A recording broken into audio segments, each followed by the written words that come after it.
Ella es Elena y este es su abuelo Chimo.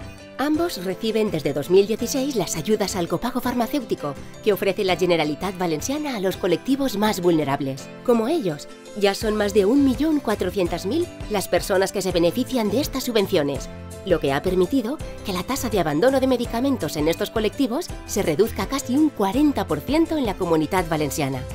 Y es que no hay nada más importante que la salud de las personas. Por esa razón, ahora vamos a extender las ayudas al copago a otros colectivos vulnerables con rentas bajas, como son personas en situación de desempleo, familias monoparentales o titulares y beneficiarias de renta de inclusión social.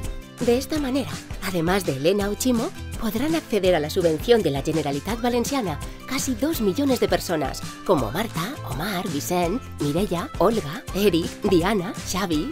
Infórmate de los plazos de las nuevas ayudas en nuestra web www.san.gva.es. Tu salud es tu derecho. Conselleria de Sanidad Universal i Salut Pública. Generalitat Valenciana. Tots a una veu.